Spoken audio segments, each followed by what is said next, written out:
Welcome everyone back to weekly weather updates, and in today's video we'll have the latest from the live radar, run for the latest UKV, have a look at the precipitation and the temperature over the next 5 days, as we are going to continue to see this big area of high pressure sat over the top of us. However, over the next couple of days we are going to start to draw the flow more off the near continent instead of off the Atlantic. Now it's not going to make a massive difference in terms of precipitation, but in terms of the temperatures it could create quite a big contrast. At the moment it's generally average to above average, pretty muggy, with some fog around. We even have a warning issued for fog into Thursday and Friday. However, as we draw that more of an easterly or southeasterly flow through during the weekend, we do draw in some really quite cold air in off the near continent. Not going to see a major cold spell or anything like that, but for perhaps Saturday, Sunday and Monday, we're going to go below average once again. Daytime highs mid to low single digits and overnight frost. It's sort of this low level cold pool that is developing. And it does show you the power of a continental flow this time of year. It can be very cold, even though the upper air temperatures and the general pattern isn't particularly cold. So yeah, potential for a bit of cold conditions and a return to something feeling a bit more like winter through the weekend and start of next week. However, all eyes will be on that longer term prospects. As we saw in yesterday's video, the models are now flirting with the risk of an easterly wind, potentially even a bitterly cold easterly wind, and we continue to see those signs during today. Now yesterday, both the GFS and ECMWF runs that we looked at in the evening were on board with this very cold easterly wind, doing it in slightly different ways, but generally on board with it. But it was never going to be that easy, and today we've seen a whole array of operational runs. Now the GM has got some high pressure involved, but no massive, huge block. ECMWF is fairly similar, trying that easterly flow, but nothing too major. The GFS midday run has gone full stormy westerly winds, and earlier runs in the day had gone full-blown easterly winds. So we really are at a stage where I think the models are going to be going all over the place in the next couple of days. The ensembles have been a bit all over the place as well. Most runs we continue to see some very cold runs appearing, but the frequency of those colder runs does fluctuate massively depending on the ensembles, not really seeing any trends developing. So at the moment we are pretty blindsided for that final third of January, but yes, stormy westerly winds could still be on the cards. Settled and slightly chilly conditions are still on the cards, and perhaps even a very cold easterly and wintry conditions are still an option as well. So unfortunately, as we explore those long range charts in the second half of the video, we've not really got any increased confidence today, perhaps even lower confidence than we had yesterday, because yesterday of course we had the operational runs kind of agreeing, but they're not doing that today unfortunately. But as I said, we'll look at that in the second half of the video. So do remember, if you enjoy my videos, make sure you like and subscribe, and remember to follow me on Twitter as well, the link's in the description. Now again, you can see on the live radar, it is pretty dry at the moment, a few bits and bobs of rain moving in for the northwest, and a few bits of thicker cloud around, and there's the risk over the coming hours to see potentially a bit of thick fog across central parts of England. We do have a warning in force, which we'll briefly look at in a moment. Temperatures have generally been pretty mild over the past couple of days, but you can start to see temperatures dipping in the west. This is where we've got some of that fog, slightly clearer skies to the west of that fog, and it holds those temperatures down. So we're seeing temperatures down towards freezing in these areas. You can see to the east, though, across the east of England, sort of high single digits, and to the north and west, high single digits. So big regional variations at the moment, all down to the positioning of higher level cloud and that low level fog as well. So it is going to be very touch and go, very difficult to predict what those surface temperatures will be. You can see perhaps in Oxford, down towards the low single digits, if not towards freezing. You go 50 miles eastwards into Hertfordshire, it's actually very mild, 7, 8, 9 degrees in the coming hours, and we'll see these fluctuations over the coming days. Now, do look at the weather warnings. We do have a fog warning in force for those central parts where it is pretty chilly at the moment from 8 p.m. until 11 a.m. Visibility below 100 metres. So again, be wary of this. There is going to be some thick fog around, because I don't think many people are going to change their plans because of thick fog, but just do be wary that if you do go into any valleys or any areas that are susceptible to fog, it could be pretty bad tomorrow. So do be careful, and of course, do drive safely if you are out there.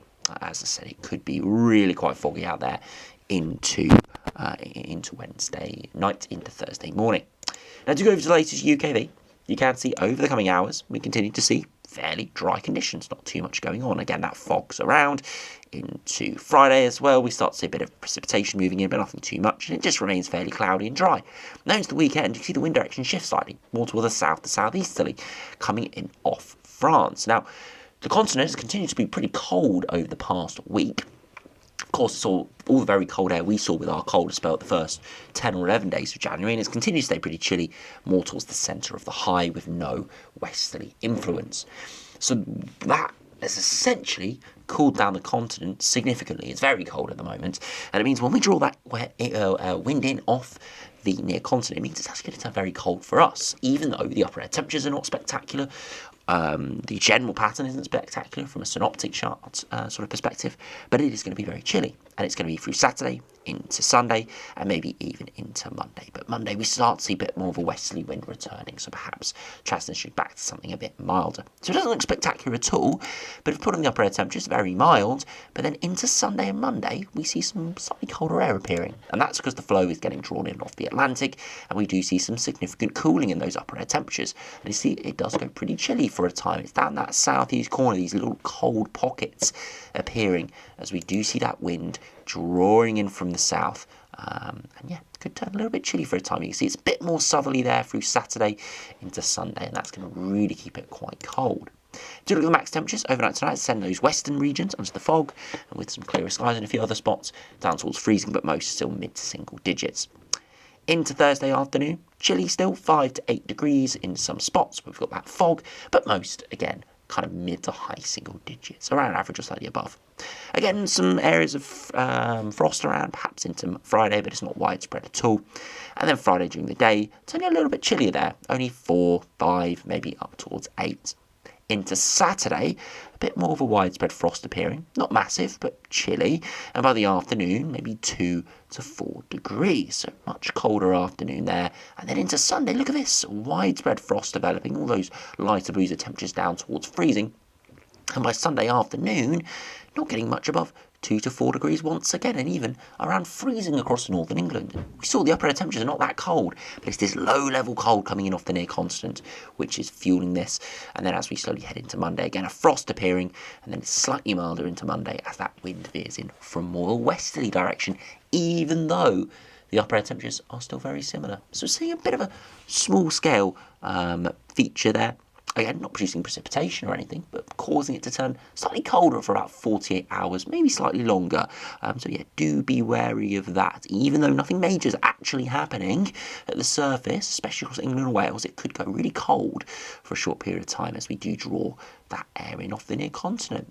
But of course, this is nothing compared to what could occur into the final week to 10 days of the month. We could see the beast unleashed from the east.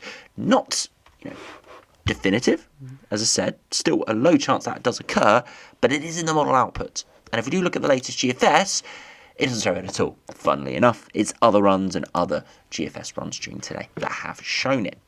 Now you can see the high pressure is in control. Eventually a westerly wind breaks through, and this is where that easterly wind starts to get going. It's kind of middle of next week. High pressure up towards Scandinavia, it starts to occur, but look at this. The jet stream overpowers it, and this high gets pushed away. And look at this, we go exceptionally stormy, huge storm system, whereas other runs in the same time frame are showing bitterly cold easterly winds. So exceptionally stormy there into the longer term. Jet stream is suddenly shifted, so it would be cold and stormy, but nonetheless, we would be seeing lots of heavy rain, lots of strong winds, and it would be generally really horrible.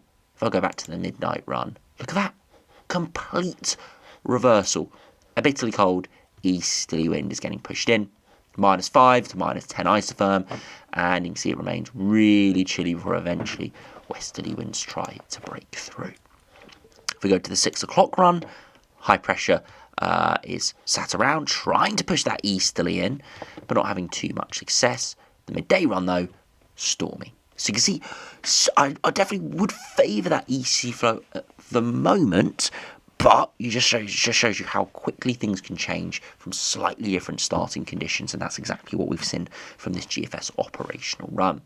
Now, if you compare to the GEM, again, high pressure and control, we see that slight southerly flow through the weekend, but very eventually westerly winds break through.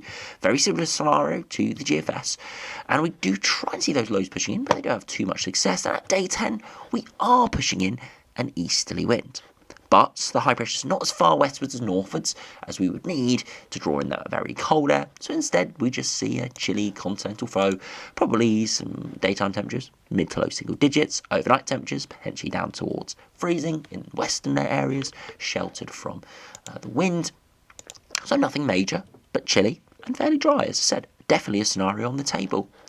But if we look at the latest ECMWF, again, we see that high pressure building up to our north.